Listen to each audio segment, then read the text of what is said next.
This is a Katale. Wasi Walieri, never come to Namu, yesterday to leave. Segera, Nagari Stanamu, and then Sabamana, Chusa, Sada Tubacoye, Segera, Mamma Tabuleta, Bacala, no Solo, Segera,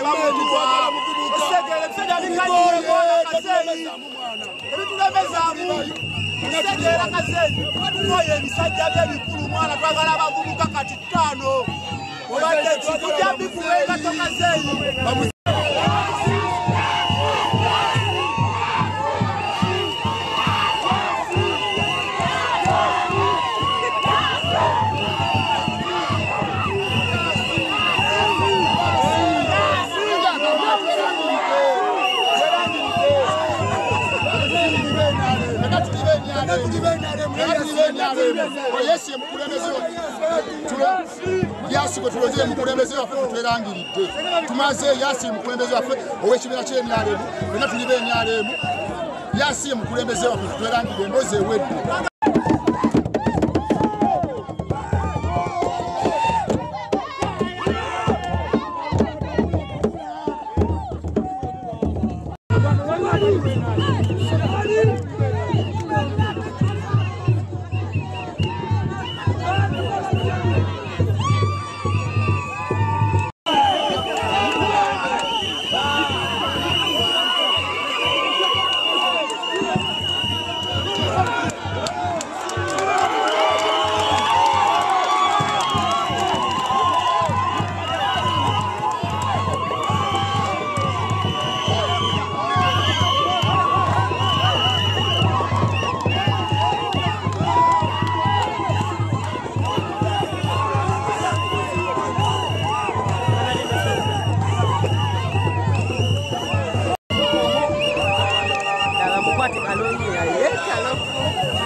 yaina vitabevu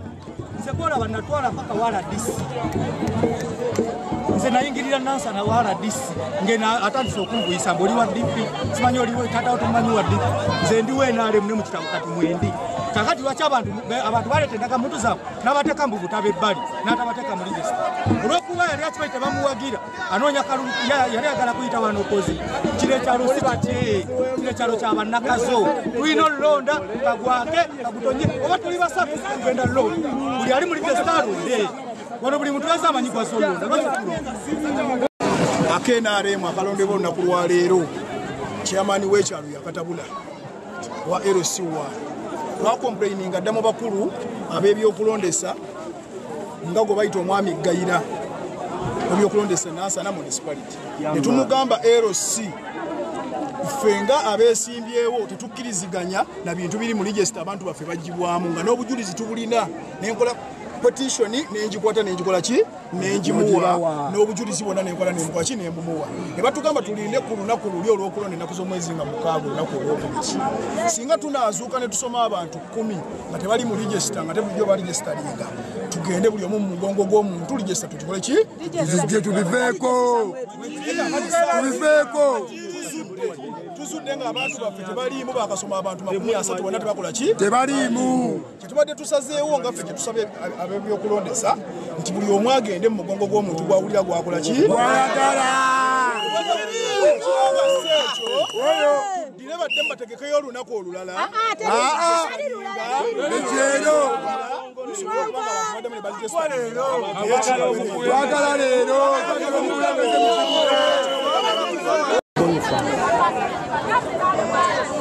bagira ekibiina ekiri ku buyinza ekyakuweereza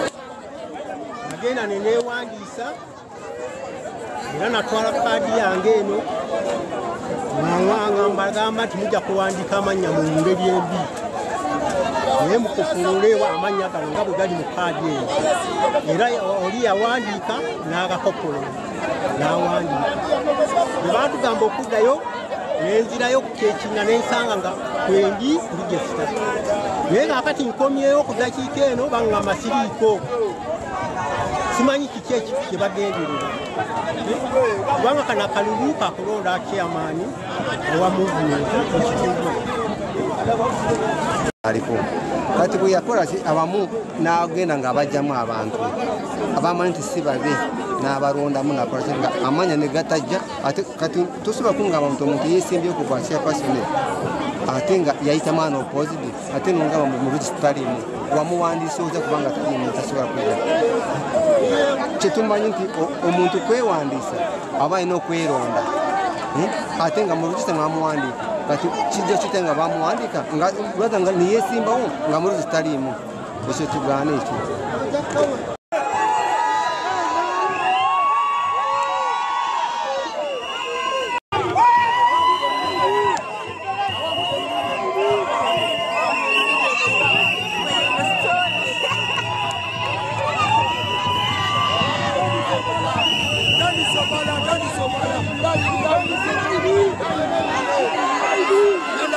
Kaluluka tibimani elesawa zino tulina omuwanguzi waffe yasiina abasigadde bajambo NRM oye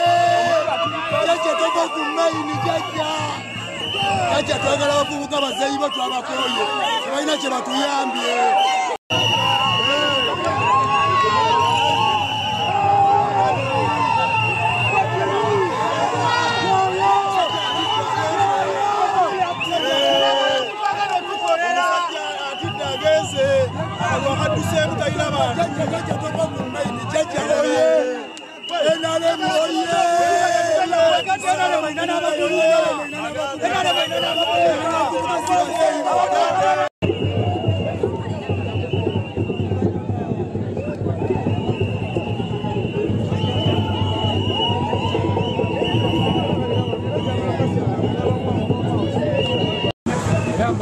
esimbyewo kuba vice chairperson w'ekyalo kino mu pate yaffe eya movement naye okulonda kwa leero kuganye okubeerawo olw'ensonga nti abavubuka baffe mu pate bakunze abavubuka abanuuku bonna oba abatali mu kibiina kyaffe bajje balonde ng'ekigendererwa kyabwe bakole okugootaanya tuleme kulondera mu regisita ffe tugamba tuteekwa okulonda nga tugobera regisita omuntu atali mu regisita talonda n'olwekyo okulonda okugenze bakama baffe banatubuulira ekiddako awo tutumyefe abakazo sente zooni 2 wano Nyaboyo bategese okulonda nga bakuli mu ggwanga lyonna nasana division gyenkuliranga chairman w'enaale ensonga enkulu ebadde kazo wano sel 2 kazo sento sel 2 wakulirwa chairman Pakacha naye nga chairman waffe w'enaale yemwandukawonawo abadde avuganya n'omwana omwami bamuyita yasi akalulu tekawedde era tekakubiddwa olw'ensonga tukoledde mu mateeka nga tugoberera regisita nga bweyina okuba naye saidi ebadde teyagala saidi ekibaddewo olw'ensonga nti abantu basomeddwa tusomyeko abantu nga 20 olayingira mu kaguwa oludda olumu looza lulabye ne lulowooza nti abantu abaliyo tebali mu saidi yalwo oluteekawo embeera wakano kati fe mu mateeka regisita n'atubuulya ekyokukola nti tulinde paka saa 8 zizino zibulako eddakiika nga 3 obuzima gwawedda essaawa 8 bwe zituuka kiba kitegeeza regisita agenda kulangirira naye tusomye mu guidelines mu mbeera efaanana bweti kiki ekiba kiddako mu mbeera efaanana bweti guidelines zaffe zigamba nti akalulu kaba tekalondeddwa olw'ensonga nti tewabadde kikolebwa kubanga waliwo saidi eremesezza saidi endala ekolebwa okubeerawo katulindirira regisita agenda kuzzaayo waggulu ekinaavaayo bajja tubuulira ddi akalulu ka wano okanaalonda nga omuntu bwe watoliivu ompulaininga nakoti I'm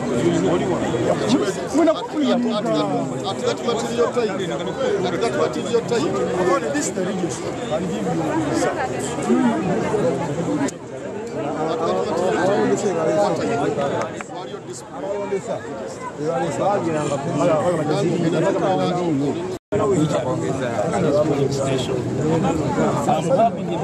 register which has 1,000 133 voters in number. I reached here. People who had turned up, they were like 300 people. The guideline, you were supposed to declare your name, they check you on the register, you come inside the polling station. The moment your name is not there, you stand outside. Yes. But they had read like 25 people. One group started making some chaos that they are not the register. I told them, use Bayer, the polling station register, because the register is having 1,133 people. Yes. And yet here who have turned up, you are less than 300. That implies and indicates that all of you can find on the register, which they never tolerated.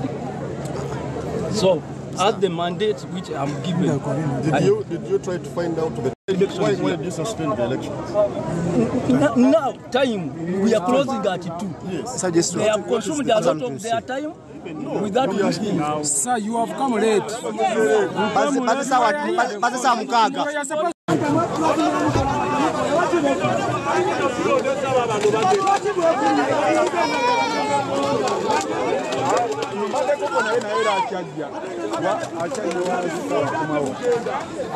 Kati ne bamugisiba okulonda kwawe leero teri kulonda kulala ekyo mumala biseera bagenda tutomera tebalina gye balaga omusajja akola ekyamule balema amagezi